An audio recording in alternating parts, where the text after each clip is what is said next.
Bonjour. Soyez le bienvenu. Comment vas-tu? Bien. Ça va? Merci. Valentina Ranam, merci de nous avoir accueillis chez vous. Alors ici, c'est chez vous, c'est votre espace de travail, c'est votre atelier, c'est votre univers aussi. Oui, tout ensemble, tout est à moi. Et c'est surtout votre espace de voyage. Je vois que vous avez plein d'objets qui rappellent... Mes voyages, mes rencontres avec des artistes surtout. Par exemple, celui-là, c'est l'un des derniers de mes voyages à Cuba. Et c'est un travail de saxophone, c'est un travail d'un artiste cubain. Comme vous savez, ils travaillent tous avec beaucoup d'artistes cubains. Ils font des objets avec des récupérations. Ça veut dire, j'étais complètement éblouie par ce travail. Il y a des détails qui sont pris des machines à écrire, des vélos, c'est incroyable. Ça, c'était dans une galerie des villages des artistes cubains. Vous adorez la musique, là on voit un bâton de pluie. Oui, ça c'est de Jamaïque. Ça donne un son apaisant. Et aussi, je sens, il me semble, la pluie et les vagues de l'océan, où j'ai trempé quand même les pieds. Exactement. Et là, je vois des souvenirs de l'Asie, l'Afrique et l'Amérique latine. De partout. Oui. De partout, c'est... Le voyage, mais on se ressemble en fait, hein. Les œuvres montrent combien on se ressemble dans notre façon de faire les choses. Oui, c'est clair. Des choses qui font bouger le monde, c'est quoi? C'est quoi le questionnement? C'est quoi le questionnement? C'est sûrement l'amour pour les proches, l'amour pour la vie, pour l'univers, pour ce qui est beau, ce qui nous inspire. Cette petite bougie qui est aussi faite par un artiste cubain, qui est magnifique, qui est en terre cuite. Ah oui? Aussi. Et que j'ai connu aussi, avec qui je parlais, et j'ai très peur que ça se casse. Ouais, on va faire attention. Regardez, mais c'est merveilleux. C'est magnifique. Ouais. Et tu mets la bougie à l'intérieur. Avec des senteurs. Il y a plein de choses. Chez moi, c'est comme ça. Il y a les photos de mes parents. C'est vous quand vous étiez petite? Oui. Ah, vous aviez quel âge ici? Je ne sais pas, 3 ans. 3 ou 4 ans, quelque chose comme ça. En tout cas, c'est comme ça. Chez moi, c'est plein de choses, plein de souvenirs, plein de couleurs. Et chaque objet, il est nécessaire, il me parle et je lui parle. Et c'est ça. Con toda palabra, con toda sonrisa, con toda mirada. Chez vous, tout rappelle le voyage et qui dit le voyage dit cette installation dans l'ailleurs. Mais quand on revient chez soi, on repense toujours nos racinements. Comment ça se passe à votre niveau? Très facilement parce que j'adore voyager. Déjà, j'ai 2 pays d'origine, on peut dire. J'estime que je suis un être très heureux parce qu'il y a 2 pays que j'aime beaucoup. Il y a 2 groupes, des amis et de la famille qui m'attendent et qui m'aiment. Ça veut dire partir chez moi, c'est quelque chose tellement habituel et nécessaire. J'aime transporter le centre du monde avec moi, absorber les couleurs, le senteur, les traditions des autres pays et après le transmettre dans ma peinture, dans mes expressions, à moi. Justement, à travers vos peintures, on sent aussi cette notion de voyage qui revient à travers plusieurs périodes. Comment cela se passe dans votre travail? Comment tous ces univers, au fait, coexistent ensemble, même ici, chez vous? Je pense que je suis née sous une étoile voyageur qui me permet de se déplacer et être bien où je suis. C'est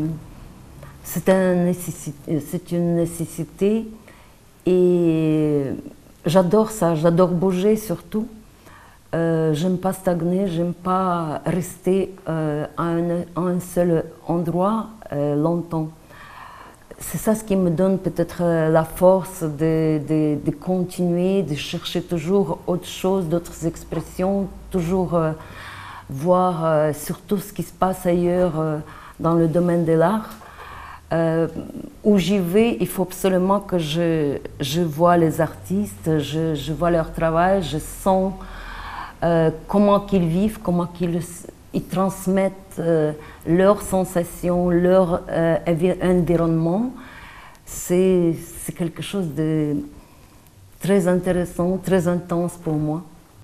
Vous avez inspiré, en fait, vous puisez cette inspiration des univers comme la musique, comme l'amour, comme la poésie. C'est ça mes thèmes principaux. L'amour, la poésie, la musique, le rythme, la tradition de chaque pays, de chaque peuple.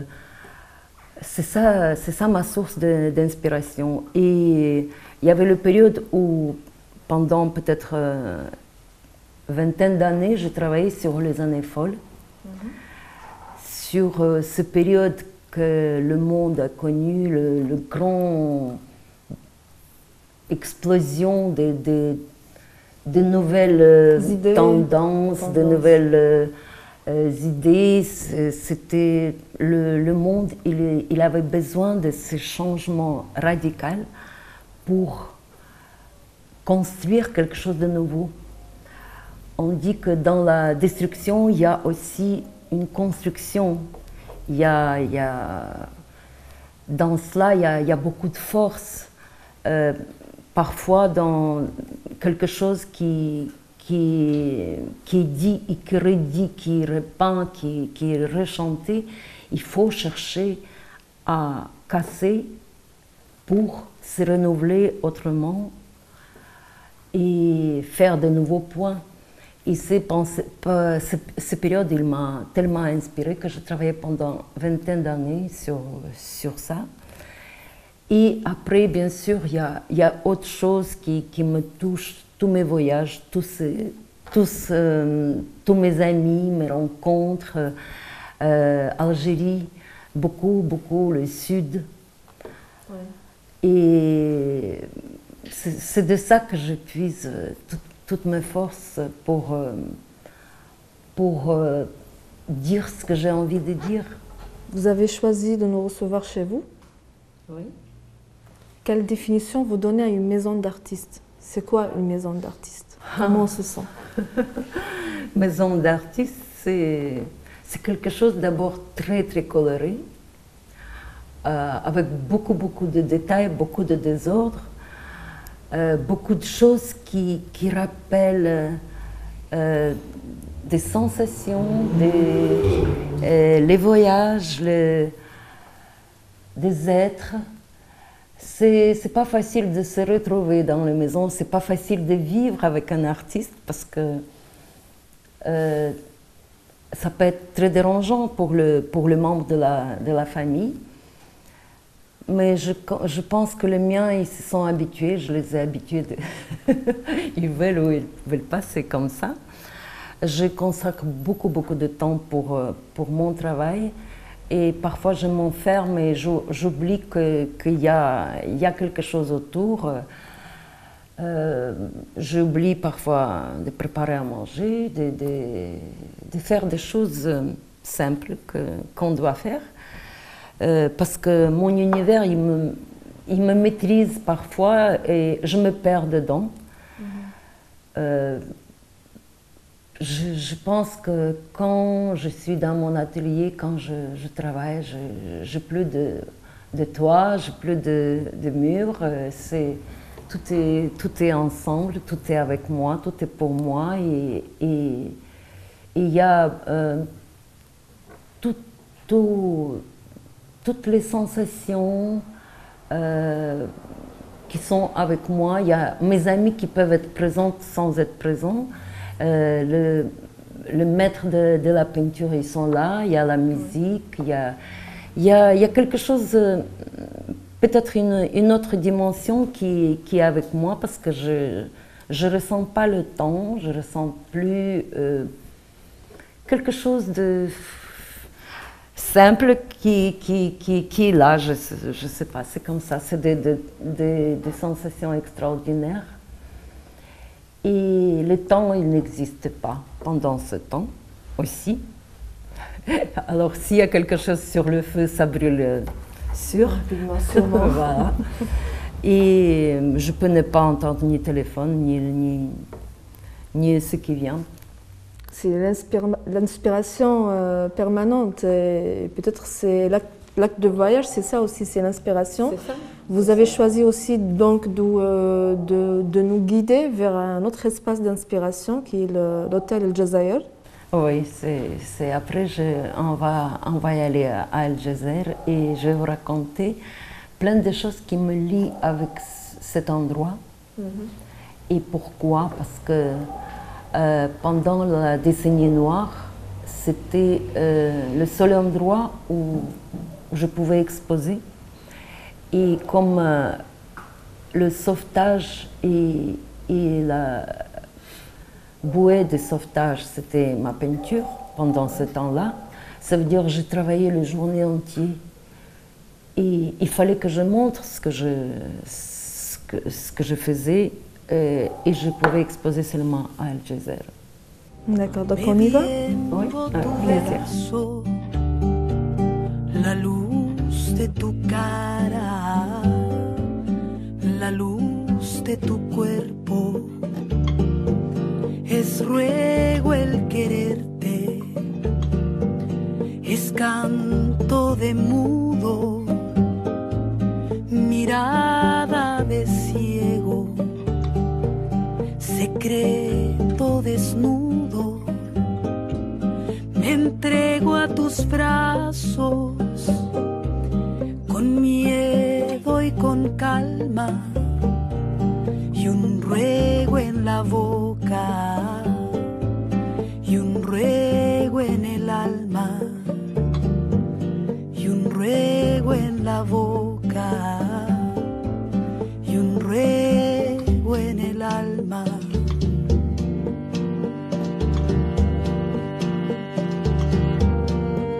Toda palabra,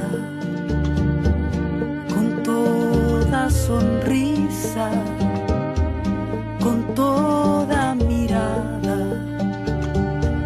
con toda caricia, me acerco al fuego que todo lo quema, la luz de tu cara, la luz de tu cuerpo, es ruego el quererte. Donc on est au jardin botanique de l'hôtel El Jazair, un lieu chargé d'histoire quand même, mais aussi chargé de petites histoires personnelles. Pour Valentine Aranam, c'est aussi toute une histoire, toute une époque, vu qu'avant tu exposais ici durant des années. Moi je peux dire que déjà, l'hôtel El Jazair, c'est un temple de l'histoire algérienne. Le jardin, c'est un splendeur extraordinaire qui me parle, qui me donne plein de sensations. C'est très, très agréable de se retrouver là. Je sais que j'ai beaucoup, beaucoup de souvenirs ici. C'est pour ça que je vous ai donné le rendez-vous ici. Pendant la décennie noire, j'ai exposé chaque année ici. Ça veut dire beaucoup d'émotions, beaucoup d'émotions. c'est un lieu aussi où j'invite mes amis le plus chers, le plus intime.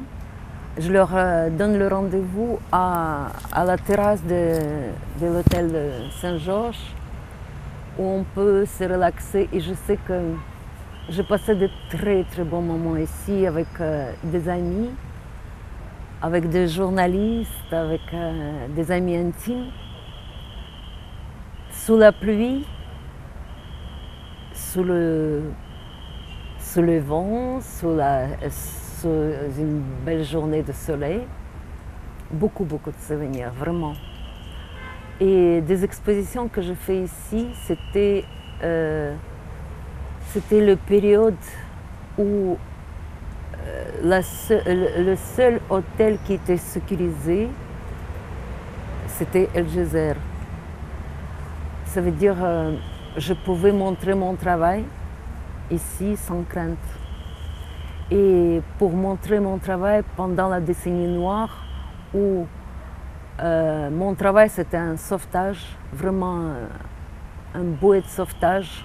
Surtout que c'est une grande frustration pour un artiste de ne pas pouvoir exposer, trouver des espaces à cette période-là où s'exprimer, parce qu'exposer ces tableaux, c'est une manière de s'exprimer, c'est une manière de... Bien sûr, c'est clair. Et maintenant me revient ma première exposition ici à El Gezer. Je me rappelle plus, c'était 89, il me semble. C'était une exposition sur la Kabylie. Et toute exposition, elle était presque en couleur rouge, orange et noir. Un petit peu comme Fouta des femmes kabyles.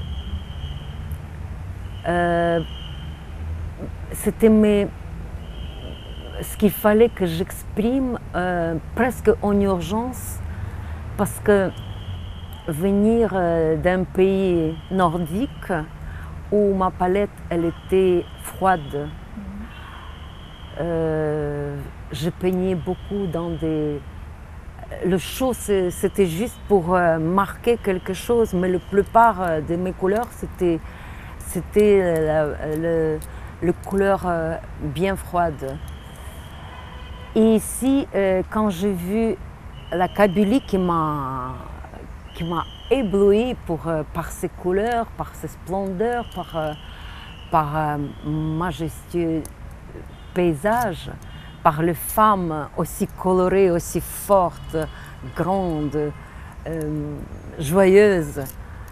Et il fallait que je m'exprime. Et c'était la première expo, c'était ça. Après, c'était le découverte. Après les découvertes, Alger, où il fallait aussi... c'est ça. Quand on ne s'exprime pas, on s'étouffe. Et pour moi, c'est un grand besoin de s'exprimer. Ça veut dire, le premier temps, c'était ces lieux-là, ces jardins, c'est la salle d'exposition de l'hôtel El Gezer. Ces murs, ils me parlent. Alors ici, c'est chaque arbre, chaque fleur, chaque nuance de vert et la peau de chaque arbre, il me dit quelque chose. J'ai pleuré ici et j'ai été très heureuse ici aussi. Aujourd'hui, est-ce qu'il y a des galeries, des espaces d'accueil pour les œuvres d'art? Est-ce que les artistes parviennent à s'exprimer, à montrer leur travail de manière satisfaisante? Ça, c'est une question extraordinaire. Le point douloureux de tous les artistes algériens, l'espace d'exposition manque énormément.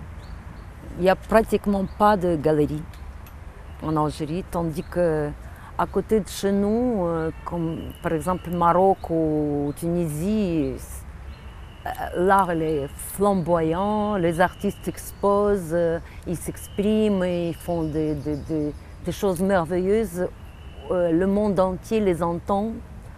Et si culture elle peut s'épanouir, il y a un grand impact sur le peuple, sur leur mode de vie, sur leur manière de vivre et de comprendre l'un l'autre. Chez nous, c'est vraiment une question qui pose, qui fait mal parce que vraiment, il y a deux, trois galeries et c'est vraiment insuffisant. D'où votre initiative d'ouvrir une galerie d'art? Oui, tandis que c'est quelque chose qui n'était pas du tout... bon, je rêvais d'avoir une galerie, mais je ne pensais pas du tout de la gérer.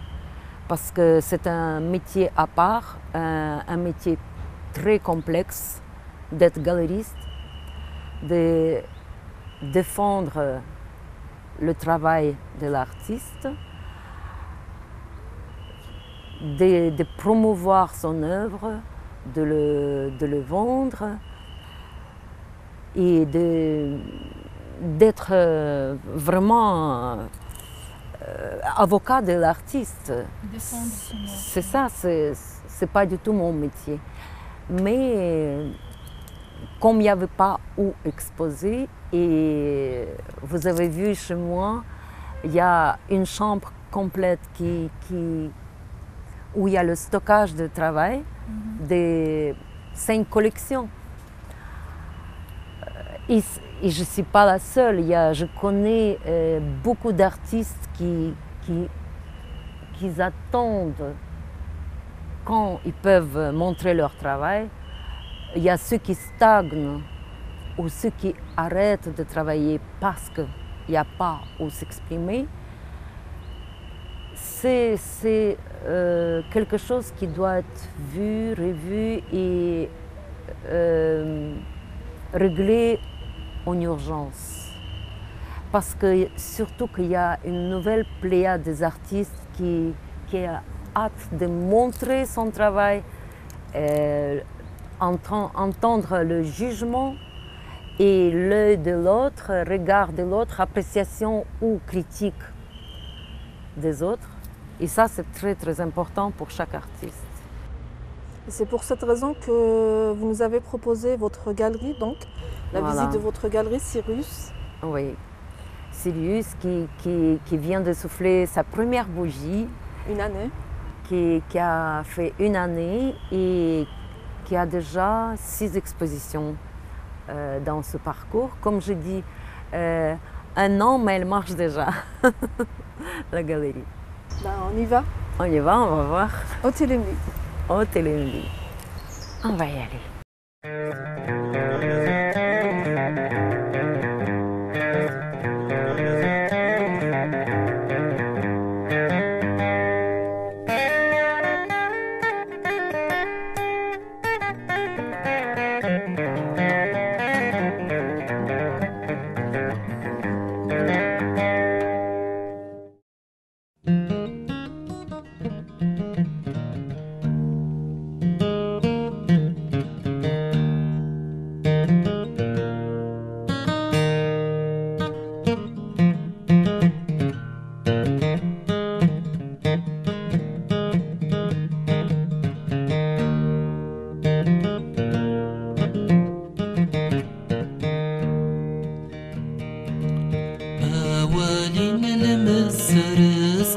Se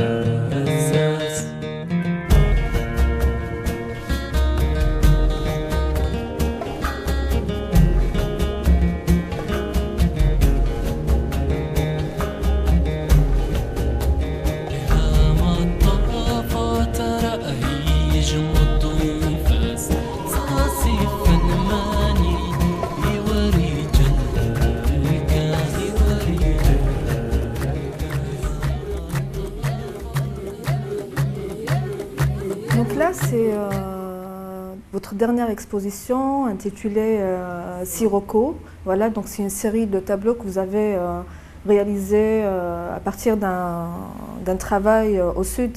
C'est une collection qui est continuité de la collection Symphonie du désert, qui était exposée en mois de juin dans cette galerie. Et comme la galerie, elle ne peut pas contenir autant de travail, ça veut dire que j'ai partagé la collection en deux.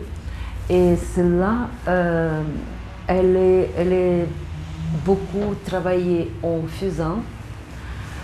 Et c'est un petit peu le travail sur la mémoire, sur le souvenir que j'ai en moi, sur le sud. Comme je ne suis pas partie depuis 3 ou 4 ans, je ne suis pas partie au sud, ça veut dire que j'avais ce besoin de toucher le sud, de revenir. Et j'ai travaillé en fusain. Presque toute la collection, elle est faite en fusain. Et je me demandais pourquoi fusain. Peut-être parce que c'est le bois brûlé. Le fusain, c'est un bois brûlé. Et mes souvenirs, c'est quelque chose comme une blessure ou une brûlure qui se garde pour toujours, qui est là, qui est présent, que je peux peut-être peindre avec les yeux fermés, mais en tout cas le travail est beaucoup sur le croquis que je fais au sud, et en noir et blanc, parce que c'est comme un souvenir des mirages et des sensations que j'ai vues. Il y a j'espère que j'ai transmis beaucoup de choses qui est fascinant au sud algérien. Justement, pourquoi le sud comme refuge, lieu d'inspiration, de travail? Pourquoi? Parce qu'un jour, pendant la décennie noire, quand c'était plus possible de respirer pour moi, j'ai eu un cadeau du destin, je ne sais pas, c'était comme une petite mission pour peindre le sud et préparer une expo sur le sud algérien. Et c'est là-bas que j'ai retrouvé la paix, et c'est là-bas que j'ai ressenti tant de choses que j'ai oublié qu'on peut ressentir tout ça. C'est grâce au sud que j'ai survécu mes douleurs et que j'ai réappris à aimer, à transmettre, à donner et partager. Et la sagesse du peuple du sud algérien qui m'ont appris beaucoup de choses. Et c'est impossible que je ne peine pas sur ça. C'est un petit peu comme un rêve qui est toujours présent, des visions, c'est comme le mirage. Voilà, quand on voit, au sud, quand on voit un mirage, surtout quand on a faim ou quand on a soif, il y a des visions extraordinaires qui s'imposent à vous et vous croyez en eux. Et heureusement qu'on croit parce que ça nous aide à avancer. Mais ça peut être juste une danse de sable ou d'un monde parallèle, on ne sait pas. En tout cas, pour moi, c'est, comme j'ai écrit déjà, pour moi le sud algérien, c'est ma terre post-natale. C'est pour ça que je peins beaucoup sur le sud. C'est l'un de mes thèmes vraiment qui sont en moi. Impossible de les guérir ou de sortir de moi. Si je pars même quelque part très très loin, je pourrais peindre le sud d'après ma mémoire. Et ça, c'est ça. C'est un travail d'une dizaine d'années quand même qui est exposé là.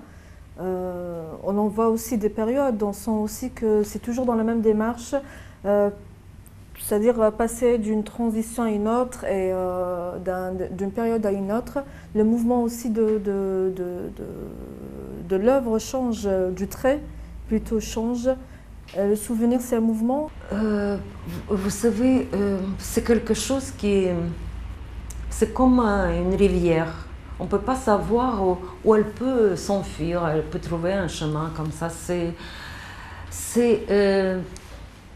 comme la nature, tout est cyclique, mais ça change avec renouvellement, avec les améliorations, avec plus de sagesse ou moins de sagesse. Tout dépend. Et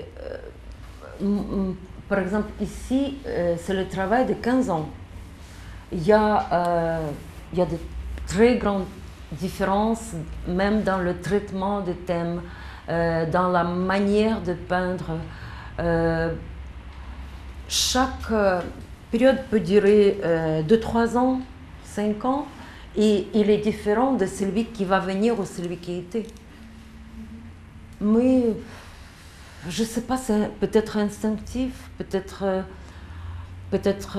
c'est un moteur qui me dirige comme chaque être. On change et on devient autre. Donc ici, c'est un espace tout nouveau. Ça fait une année que l'espace, l'endroit existe. Il a accueilli 6 expositions quand même. Oui. Est-ce que ça vous donne espoir de revoir ou voir le marché de l'art, l'activité artistique réanimée? Oh là là, j'espère bien.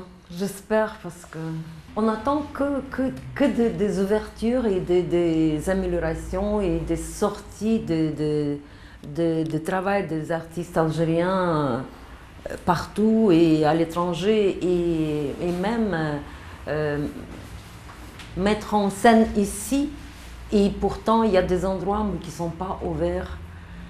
Il y a beaucoup d'espaces qui restent fermés, tandis qu'ils sont bien appropriés pour des grandes expositions ou des grandes rencontres au moins des artistes. Même ça, on n'a pas. Même pour se rencontrer, c'est souvent chez un ou chez un autre. Parfois, on se rencontre à la galerie, c'est très bien. Et quand même, du parcours, je suis très contente, même que je suis très fatiguée de tenir le rôle de galeriste, parce que c'est un métier très complexe, vraiment, où il y a des efforts énormes que je n'ai pas du tout, c'est pas du tout ni moi, ni de mon caractère. Mais quand même pour le parcours, je suis très contente. Et aussi, il y a Samy, mon assistant, qui m'a aidée pendant toute cette année. Il était présent dans toutes les démarches. On a exposé quelques artistes comme Bourdine, Nassib Rachid, Karim Sergoua, Djemei et mes collections. Voilà. On a beaucoup de projets. Mais il reste à désirer de grands espaces d'exposition. Il n'est pas temps peut-être de repenser aussi les espaces d'exposition, voir une autre manière de montrer les choses? Écoutez, il y a beaucoup d'artistes qui essaient d'exposer dans des endroits insolites et tout, mais ça peut durer une journée, 2 jours. Éphémère mais pour vous? Voilà. Et non, c'est intéressant. Même on peut exposer. On a déjà plein de projets comme ça, de faire des expositions en plein désert, travailler près de la mer et laisser nos traces sur les pierres et tout directement exposé dans la rue. Mais pas tout le travail qui peut s'exposer dans la rue. C'est pas toujours facile. Et bon, c'est à réfléchir et à réfléchir. Mais quand même, on connaît des endroits et on a proposé beaucoup d'endroits où tout est pour ouverture des espaces. Pour tout ce qui est culturel, on peut faire et le théâtre et bon, il y a des projets quand même, il y a des projets, mais c'est trop, ça roule doucement. Mais ça viendra. On espère. Merci Valentine Aranam. Merci à vous, merci à toute l'équipe. Merci de nous avoir accueillis donc à Sirius. Et peut-être aller prendre un thé maintenant Avec à l'extérieur. grand plaisir.